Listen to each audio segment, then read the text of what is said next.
Mengapa penting mengetahui bahwa Habib Ba'lawi bukan keturunan Nabi besar Muhammad SAW? Dan di dalam buku itu, selain tentang nasab Ba'lawi yang terputus secara ilmu nasab, tidak terdeteksi secara ilmu sejarah, secara tes DNA, secara akhlak, dan juga ditambah yaitu upaya clandestine dari mereka untuk mencoba okupasi terhadap bangsa Indonesia untuk menguasai, tetapi tanpa ada peperangan.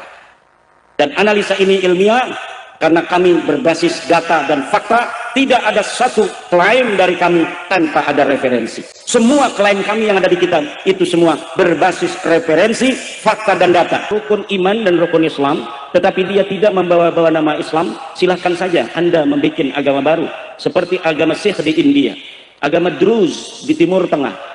Mereka mirip orang Islam tapi tidak menisbatkan diri kepada kaum muslimin, pada kaum muslimin.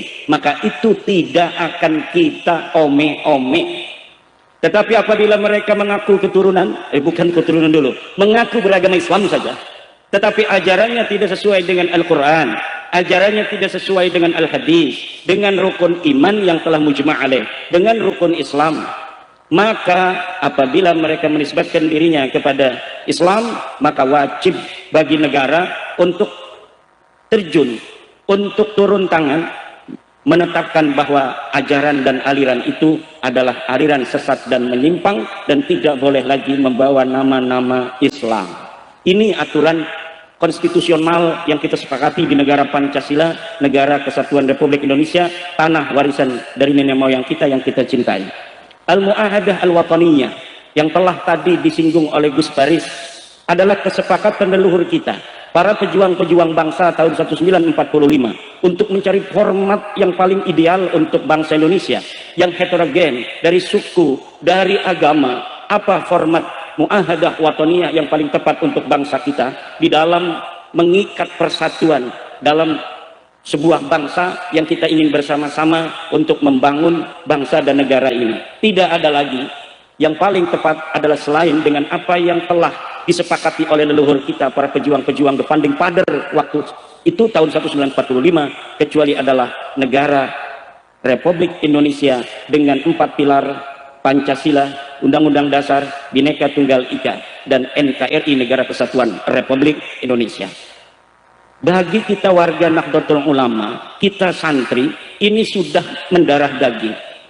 Kiai-kiai kita yang tidak sekolah SD, kiai-kiai kita yang tidak mengenal sekolah pendidikan umum, itu senantiasa sama di dalam bagaimana memupuk nilai-nilai kecintaan terhadap bangsa dan negara ini. Maka negara, jangan sekali-kali negara meragukan daripada kecintaan warga Nahdlatul Ulama. Jangan negara sekali-kali meragukan kesetiaan perjuangan Wali Songo Indonesia terhadap bangsa dan negara ini. Sekarang terjadi konflik di PBNU, negara nggak usah ikut-ikut campur. Ini kalau ini yang menang kita untung, ini yang menang kita rugi, nggak ada. Siapa saja yang menang dari konflik sekarang ini di PBNU, siapa saja yang menang pasti akan bersama Negara Kesatuan Republik Indonesia. Kalau negara ikut-ikut campur, malah nanti makin terbelah dan kerugian hanya akan menyertai Negara Kesatuan Republik Indonesia. Biar kami cengker sedulur, jangan ikut-ikutan. Mau jadi pendamai silahkan negara, tapi kalau negara mau ikut campur, mendukung salah satu dan membiarkan lainnya, maka nanti di bawah akan terpecah. Dan yang tidak didukung oleh negara, dukungannya ini dari bawah akan menganggap negara dalam keadaan salah. Maka negara, tonton saja apa yang terjadi dengan kami di Nahdlatul Ulama.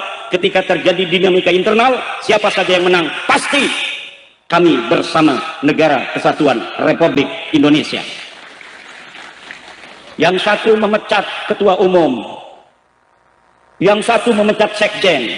Silakan saja, namanya perlawanan, namanya usaha, namanya al-muhawalah al-mutanahiyah, harus dilakukan. Ujung-ujungnya kita lihat saja, PWILS tidak punya kepentingan. PWILS tidak punya kepentingan terhadap konflik di Nahdlatul Ulama hari ini, karena yang satu madhab husnudzon, yang satu madhab tibin. Saya setuju dengan Gus Paris. Dua kelompok ini sudah tidak pantas lagi ada di PBNU. Sekali lagi, negara ketika kami mengatakan gini, ini cengker sedulur, jangan ikut-ikutan. Kita pegang Kiai Imat, jangan. Kita pegang Ki Marzuki Mustamar, jangan. Kita pegang yang Belono, jangan. Ini cengker sedulur. Biarkan kami selesaikan dulu, nanti sudah beres, baru kami laporan kepada Negara Kesatuan Republik Indonesia. Karena kalau negara ikut campur megang yang satu, nggak megang yang lain, bahaya untuk NKRI, Negara Kesatuan Republik Indonesia. Akan ada luka, sisa-sisa luka kepada pemimpin yang ada sekarang yang tidak mudah untuk sembuh. Biarkan aja, biarkan untuk cengker, namanya sedulur, dua-duanya khidmah untuk Nahdlatul Ulama. Tetapi gunjang-ganjing hari ini, saya yakin, seyakin-yakinnya adalah cara Allah untuk menguatkan Nahdlatul Ulama dan membersihkan Nahdlatul Ulama dari pengkhianat Nahdlatul Ulama. Banyak yang menangis hari ini, kiai-kiai di bawah, tangisan air mata, ada surat-surat cinta yang penuh dengan kesedihan, ada konten-konten, ada video-video dari kiai-kiai, ada banser-banser yang menangis, ada banser-banser yang bingung. Banser dapat telepon, kita kuasai gedung PBNU. Ditelepon lagi oleh sebelahnya, kita kuasai gedung PBNU. Ini saya satu orang untuk menguasai gedung PBNU, yang nyuruh beda-beda orang. Sekali lagi negara atau siapapun, apalagi bukan negara, mau ikut campur urusan kami, nanti kami akan cepat bersatu loh. Macam-macam dengan Nahdlatul Ulama, kelihatan kalian nanti bahwa ada niat jelek untuk kami Nahdlatul Ulama, maka walaupun kami sedang cengker, kami sedang ribut, kami akan cepat bersatu untuk menghancurkan kalian semua, musuh-musuh Nahdlatul Ulama. Jadi jangan macam-macam mau masuk-masuk, melihat ada dinamika internal, lalu mau mencari-cari ikan tanpa ikut naung. Mengambil ikan di air keruh, bahaya ente. Karena bagi kami Nahdlatul Ulama NKRI adalah harga mati. Kesetiaan kami, warga Nahdlatul Ulama, PWI LS kepada NKRI adalah final. Tapi kesetiaan kami kepada pemerintah kondisional. Ini harus betul-betul diperhatikan oleh negara. Jangan ikut-ikut acak-acak Nahdlatul Ulama, mau siapapun. Kenapa? Karena kami biasa dalam dinamika internal, dan kami akan bisa melaluinya sebentar lagi, dan setelah itu yang ada hanya orang-orang ikhlas yang ada di Nahdlatul Ulama. Dan kalau menurut survei, warga NU 70% menginginkan Kiai Marzuki Mustamar sebagai Ketua Umum PBNU. Ini bukan kata saya ya, ini bukan karena adanya Marzuki, saya lihat di hasil survei. Dan nih PCNU Cirebon yang hadir, ingat, memang dalam Nahdlatul Ulama pemegang daripada suara itu PC dan PW. Tapi PC PW, di dalam bagaimana PCPW itu memilih calon, harus mendengar geretak hati masyarakat Nahdliyin di bawah. Jangan melihat SMS, jangan melihat WA yang minta nomor rekening, jangan, tapi melihat hasil survei warga Nahdlatul Ulama, pengen siapa yang menduduki sebagai ketua mereka, sebagai rais mereka, agar antara pemimpin yang dipimpin ada alaqah batiniyah yang kuat, ada trust, ada kepercayaan. Jangan sampai Nahdlatul Ulama yang besar, yang menurut survei, para ahli survei, 53% orang yang beragama Islam mengaku dirinya Nahdlatul Ulama. Ini berarti berapa ratus juta itu? Mungkin bisa nyampe 130 juta warga Indonesia mengaku dirinya adalah Nahdlatul Ulama. Jangan sia-siakan potensi besar yang sudah aman untuk Negara Kesatuan Republik Indonesia ini. Basis Nahdlatul Ulama memang ada di pesantren, tetapi lulusan pesantren sekarang berada di tengah-tengah masyarakat. Episentrumnya tetap pesantren, epicentrum tetap pesantren. Kader-kader inti daripada Nahdlatul Ulama adalah di pesantren. Jangan bikin peraturan orang-orang PBNU, mereka yang bisa masuk PBNU hanya mereka yang mempunyai sertifikat AKNU. Ini akan menjauhkan kader-kader pesantren daripada kepengurusan Nahdlatul Ulama. Dan ini juga naturalisasi bahkan memusuhi NU hanya karena dia ikut kaderisasi NU 3 hari, langsung dia dinyatakan lebih berhak untuk menjadi pemimpin NU daripada anak-anak santri kiai-kiai NU, santri-santri buntet yang 7 tahun dia mondok, digembleng kecintaan kepada Allah, cintaan pada Rasulullah, cinta kepada agama Islam, cinta kepada negara kesatuan Republik Indonesia, cinta kepada Nahdlatul Ulama, di kader. Tiba-tiba dia tidak bisa menjadi pemimpin NU hanya karena dia tidak mempunyai sertifikat AKNU. Tetapi orang-orang yang bukan NU dinaturalisasi. Dia dulu mempunyai cara pandang bukan cara pandang NU. Dia tidak mondok di pesantren NU, Nahdlatul Ummah, Nahdlatul Ulum. Tidak mempunyai guru-guru yang cucu daripada Mbah Hasim, cucu murid daripada Mbah Khalil, cucu murid daripada Mbah Syekh Nawawi, Banten, Mbah Abdul Abbas, Buntet, dan lain sebagainya. Tiba-tiba dia pantas dan sah secara konstitusi ADRT Nahdlatul Ulama untuk jadi ketua PBNU hanya karena dia punya sertifikat AKNU. Ini sama saja menjual Nahdlatul Ulama kepada musuh. Akan mudah disusupi itu. Siapapun orang bisa daftar untuk AKNU, bayarnya cuma 1 juta. Kemudian pelatihannya cuma beberapa hari saja. Akhirnya orang yang tidak mempunyai nilai-nilai ke-NU-an, kalau dibelah darahnya kuning, darahnya biru, darahnya coklat, dan lain sebagainya bukan hijau, tiba-tiba dia bisa lebih berhak untuk menjadi pengurus NU daripada santri buntet, daripada santri Babakan Ciwaringin, daripada santri Benda Kerep, daripada santri Sidogiri, santri Lirboyo, santri Tebuireng sekalipun, kalau tidak punya sertifikat AKNU nanti tidak akan bisa untuk menjadi pemimpin NU di setiap tingkatan karena dianggap NU-nya tidak lulus. Padahal dia belajar di para kiai-kiai yang cara pandang pemikiran, paradigma NU yang tidak bisa dibantah. Ini yang sedang terjadi. Dan mudah-mudahan kalau ada yang sampai menang, sampai nanti mau kamar itu, dia bisa kemudian memimpin lagi. Persyaratan-persyaratan seperti ini jangan sampai diteruskan. Bicara tentang peradaban dunia, bagaimana ingin menyatukan Israel Palestina agar tidak perang, tetapi merawat warga NU tidak mampu, PCPW tidak ditandatangani. Yang tidak mau dukung lagi muktamar depan di karateker. Kalau Cirebon yang selamat begini berarti sudah teken mau dukung itu. Kalau tidak mau dukung itu bisa di karateker. Dan ini sudah bukan rahasia lagi. Allah cinta kepada Nahdlatul Ulama, maka hari ini Allah berikan kuasanya terjadi hal demikian. Maka saya katakan pada Gus Faris tadi di rumah bahwa sebenarnya ini adalah bentuk daripada sunnatullah, rekayasa Allah, kecintaan Allah pada Nahdlatul Ulama untuk menghancurkan serpihan-serpihan pengkhianat-pengkhianat Nahdlatul Ulama. Bicara tentang tambang, bicara tentang TPPU, apa-apa istilahnya, pencucian uang dan lain sebagainya, itu hal-hal kecil yang mungkin yang bisa dibaca dan dikonsumsi oleh publik. Mungkin ada hal-hal yang lain yang kita tidak tahu dan kita tidak mau tahu. Yang penting Allah berikan kepada kita pemimpin yang betul-betul akan membawa Nahdlatul Ulama sama seperti dulu, yaitu kecintaan terhadap warga Nahdlatul Ulama, kecintaan terhadap agama, kecintaan terhadap negara dan bangsa.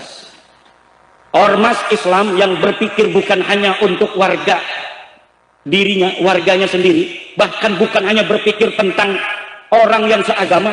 Saya kira kalau ingin dituntun, yang paling tinggi puntunnya itu adalah Nahdlatul Ulama. Dari dulu bagaimana hasil-hasil bahsul masail Nahdlatul Ulama mengarus utamakan persatuan bangsa, perbedaan suku, perbedaan agama ini seperti tidak diperhatikan. Untuk apa? Agar persatuan bangsa Indonesia dengan bersama-sama mengusung negara kesatuan Republik Indonesia ini bisa untuk selama mungkin kita bisa pertahankan. Karena hanya dengan kita yang mayoritas mencintai minoritas, minoritas menghormati yang mayoritas, hanya dengan itulah kita bisa untuk meminimalisir potensi-potensi perpecahan. Suku yang paling besar harus mengayomi dan melindungi suku-suku kecil. Hanya dengan itulah tidak ada luka, tidak ada kebencian yang tertanam yang nanti akan berbuah menjadi dendam di suatu saat nanti. Inilah pandangan Nahdlatul Ulama dalam politik kebangsaan, dan ini sudah ada yang menulis dalam sebuah kitab kuning. Di antara salah satunya saya telah menulis sebuah kitab As-Sultanah Al-Mardiyah. Bagaimana pandangan-pandangan kiai-kiai dulu di Nahdlatul Ulama tentang politik kebangsaan, tentang Kiai Sahal Mahfud, Kiai Ahmad Siddiq Jember, Kiai Ma'ruf Amin, Kiai Abdurrahman Wahid, dan lain sebagainya. Saya tuangkan, inilah pandangan-pandangan ulama-ulama Nahdliyin terhadap politik kebangsaan. Bagaimana semuanya ditenagai pemikiran-pemikiran itu oleh sebuah keinginan yang luhur agar negara Kesatuan Republik Indonesia ini akan bertahan selama mungkin. Sunatullah di atas dunia ini, sebuah rezim itu kebanyakan berumur dari 70 tahun sampai 500 tahun. Alhamdulillah Indonesia sudah melewati 70 tahun. Berarti tidak akan sama seperti Bani Umayyah. Kalau Bani Umayyah hanya sekitar 70 tahun. Mudah-mudahan kita bisa seperti Bani Abbasiyah, bahkan lebih, sampai mencapai 500 tahun. Utsmaniyah setelah Bani Abbasiyah bertahan 600 tahun sampai tahun 1924, mereka kemudian hancur berkeping-keping. Siapa yang bisa untuk menjamin bahwa Indonesia yang memang dulunya negara atau kerajaan-kerajaan yang terpisah-pisah ini akan terus bisa seperti ini? Tidak ada yang bisa menjamin, kecuali kalau mungkin nanti Muhammadiyah sudah pandangannya betul-betul sama. Sekarang mulai sama dengan Nahdlatul Ulama. Kalau sudah semakin sama pandangannya, cara memandang bangsa dan negara, bagaimana memupuk dan mempertahankan nilai-nilai kebangsaan untuk bersama selama-lamanya dalam negara Kesatuan Republik Indonesia. Insya Allah negara kita Indonesia bukan hanya 80 tahun, bukan hanya 200 tahun, 500 tahun, insya Allah sampai hari kiamat. Banyak orang-orang di luar negeri ini bertanya, bagaimana Indonesia bisa mengelola heterogenitas yang begitu banyak di Indonesia tapi bisa bertahan. Ada letupan-letupan kecil tapi masih bisa untuk melewatinya. Padahal suku bangsanya 500 atau 700 suku bangsa, bahasa 1000 lebih, agama ada 6, kepercayaan itu 200 kepercayaan kepada Tuhan Yang Maha Esa, mirip-mirip percaya pada Tuhan, tapi dia tidak mengaku sebagai bagian daripada agama yang 6 itu. Banyak di Indonesia, dan jumlahnya saya pernah ngobrol dengan Jenderal Nur Wahid, itu sampai 12 juta orang-orang kepercayaan, lebih dari 12 juta orang. Ini adalah bangsa Indonesia, dan Nahdlatul Ulama sudah final bahwa dakwah kita harus terus kepada non muslim karena kita meyakini agama kita yang paling benar. Tetapi jangan jadikan upaya kita dakwah kepada non muslim itu menjadi alasan kita untuk menyakiti mereka. Tidak ada, la ikraha fiddin, tidak ada pemaksaan di dalam agama. Kalau umpamanya orang-orang buntut menerjemahkan agama begitu santun, akhlak yang begitu luar biasa, nilai pengorbanan, saling tolong menolong kepada siapapun itu diperlihatkan, nanti agama-agama lain, saya mau masuk Islam saja. Tapi kalau agama Islam di tataran kulitnya caci maki, saudara-saudara, jokodok, ini adalah presiden Fir'aun, menteri agamanya adalah Dajjal, setan, iblis. Kalau orang-orang yang punya otoritas keagamaan semacam ini, maka nilai-nilai Islam itu akan dianggap nilai-nilai yang primitif, yang tidak pantas orang non-Islam untuk masuk ke dalam agama Islam. Maka kesantunan yang selama ini adalah merupakan ciri khas bangsa Indonesia, jangan sampai kemudian ditinggalkan dengan kita mengikuti orang-orang yang tidak punya sopan santun itu hanya karena mereka mengaku sebagai cucu Nabi. Dan sudah final daripada penelitian saya, Ba'lawi yang mengaku sebagai Habib-Habib itu bukan cucu baginda Nabi Muhammad sallallahu alaihi wasallam. Saya akan mempertanggungjawabkan kesimpulan ini di hadapan Allah Subhanahu wa taala bahwa Taufik Assegaf bukan keturunan Nabi, Rizik Syihab bukan keturunan Nabi, Bahar Smith bukan keturunan Nabi, dan seluruh Ba'lawi yang pakai Syihab, Atas, Empuk dan lain sebagainya bukan keturunan baginda Nabi besar Muhammad sallallahu alaihi wasallam. Tetapi Sekali lagi untuk PWI, peringatan dari saya sebagai wakil ketua umum PWI LS, walau mereka bukan keturunan Nabi, tidak ada alasan kita untuk membenci mereka jika mereka tidak lagi menyebarkan ajaran-ajaran sesat kepada saudara-saudara kita bangsa Indonesia. Jika mereka tidak mau lagi mengklaim para pahlawan-pahlawan bangsa Indonesia adalah bagian dari keluarga mereka, sementara orang asli di sini tidak ada yang jadi pahlawan. Jika mereka sudah menghentikan pengakuan itu di hadapan publik, tidak ada alasan lagi nanti PWI untuk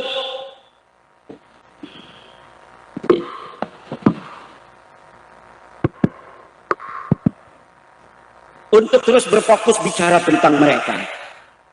Kiai Marzuki telah mengingatkan kita tadi, kalau hal-hal yang selama ini kita anggap mereka telah berlebihan, telah offset itu ditinggalkan, kita siap rekonsiliasi dan merangkul. Tamu wajib kita hormati. Dan kalau mereka kemudian menghilangkan pengkultusan terhadap keluarga mereka sendiri, dan ini bukan hoax, terdapat di dalam kitab-kitab mereka, dan tadi Kiai Marzuki telah mengusulkan kepada Jenderal Nur Wahid untuk menyusun kesesatan-kesesatan yang ada di dalam kitab, dan itu sudah kita lakukan ya, dan sedang naik cetak, sudah ada ISBN sedang naik cetak, bahwa kita ambil dari kitab-kitab mereka yang dimana ajaran agama kita mengatakan innallaha yaqbalu taubatal abdi ma lam yughargir, itu bahwa Allah menerima taubatnya hambanya selagi belum ada di tenggorokan sekarat. Bagi mereka ada di dalam kitabnya bahwa mereka bisa bertobat walaupun sudah mati di dalam kubur, walau zina, walau saraka, walaupun berzina, walaupun mencuri, mereka bisa untuk bertobat di dalam kubur. Ini bertentangan dengan ajaran agama Islam. Saya kira Kristen juga sama dengan Islam, orang kalau sudah mati nggak bisa lagi bertobat. Jangan tanya tadi Kiai Marzuki tanya pada PKS, tanya pada Muhammadiyah, sama enggak? Agama Kristen juga sama ya, bahwa orang kalau sudah mati nggak bisa bertobat. Kalau kita bertobatnya di dalam kubur sudah mati, ya kita berdosa saja, nanti kita dalam kubur baru bertobat. Nggak bisa, itu ajaran bukan ajaran agama. Kalau orang bertobatnya di dalam kubur itu bukan ajaran agama, lebih mirip ajaran orang-orang yang tidak percaya adanya akhirat. Sebenarnya mereka tidak percaya adanya akhirat, tapi kalau ngomong tidak percaya akhirat nggak punya mukibin. Kalau ngomong nggak percaya apa adanya akhirat, tidak punya mukibin. Yang bodoh-bodoh itu banyaknya orang-orang beragama. Makanya mereka harus pura-pura seperti orang beragama, nanti punya pengikut orang-orang beragama. Ini bisa. Walaupun saya tidak yakin itu. Mudah-mudahan salah. Mudah-mudahan analisa saya itu salah. Kenapa? Udah tua, masih mau malsuin kuburan. Udah tua bangka, malsuin kuburan. Orang yang bukan daripada bin Yahya disebut dia bin Yahya, cucunya marah. KRT Sumodiningrat yang ada di Semarang punya cucu, cucunya ngerasa ini leluhurnya pejuang daripada Keraton Yogyakarta, meninggal tahun 1811, adalah orang Jawa asli. Dia panglima perang di Yogyakarta, matinya melawan Inggris, ditebas lehernya oleh Inggris, dimakamkan di jajaran Jogja. Tahun 2018 makamnya pindah ke Semarang, silsilahnya pindah dari orang Jawa menjadi orang Yaman. Dan ini bukan satu dua, kita sudah mendeteksi laporan dari PWI LS Perjuangan Wali Songo yang ada di Pulau Jawa maupun di Pulau Sumatera dan Kalimantan, bahwa mereka membuat makam-makam ini bukan hanya di Jawa tetapi di Sumatera dan Kalimantan. Kemudian makam palsu ini dialamatkan menjadi leluhur daripada raja-raja yang ada di Sumatera dan raja-raja yang ada di Pulau Kalimantan. Ini luar biasa. Jadi nanti seluruh raja-raja itu keturunan mereka lah raja-raja Sriwijaya, Raja Majapahit, bisa jadi nanti itu leluhurnya dari Tarim semua. Walaupun mereka belum beragama Islam. Ini yang sedang terjadi, dan keresahan ini sebagian sudah dipahami oleh para kiai, sebagian lagi ada yang belum paham, sebagian lagi ada yang nggak mau paham. Kenapa? Karena saya sudah dari dulu kiai berhubungan, nggak seperti yang kiai katakan. Mungkin kebetulan dia dapat teman Baklawi yang soleh, mungkin. Ada juga yang tidak mau baca tesis saya. Ini tesis saya. Nggak mau baca, kalau dibaca nanti kita kena khitab katanya. Kalau kita baca, kita nggak mau nurut, kena khitab, nanti dosa. Kalau nggak baca Anda berdosa. Karena berdosa itu kalau sudah datang para rasul, kitab ini rasulnya katanya. Jadi saya kitabnya nggak mau baca, kiai. Saya adakan program wakaf gratis. 2000 kitab saya kirimkan ke para kiai-kiai itu. Ada mukibin yang bakar video. Saya tidak mau baca. Ini salah kitabnya. Udah dibaca belum? Nggak mau baca. Lah bisa ngomong salah dari mana kalau nggak mau baca? Saya kirimkan juga ke partai-partai politik termasuk ke kantor PKS. Saya kirimkan buku-bukunya. Kita tahu itu dibaca nggak sama Pak Sehu itu? Kitab bahasa Arab dan berbahasa Indonesia. Nanti akan ada program wakaf lagi, yaitu tentang buku. Saya mengarang buku baru bersama Mas Rizky Zulkarnain BJ Baswara tentang mengapa penting mengetahui bahwa Habib Ba'lawi bukan keturunan Nabi besar Muhammad SAW. Dan di dalam buku itu, selain tentang nasab Ba'lawi yang terputus secara ilmu nasab, tidak terdeteksi secara ilmu sejarah, secara tes DNA, secara akhlak, dan juga ditambah yaitu upaya clandestine dari mereka untuk mencoba okupasi terhadap bangsa Indonesia untuk menguasai, tetapi tanpa ada peperangan. Dan analisa ini ilmiah karena kami berbasis data dan fakta. Tidak ada satu klaim dari kami tanpa ada referensi. Semua klaim kami yang ada di kitab itu semua berbasis referensi, fakta dan data. Baik kami sendiri yang terjun investigasi, juga dari kerja-kerja wartawan yang luar biasa yang kita himpun dari media-media. Wallahu huwal muwaffiqu ila aqwamit thoriqin. Wassalamualaikum warahmatullahi wabarakatuh.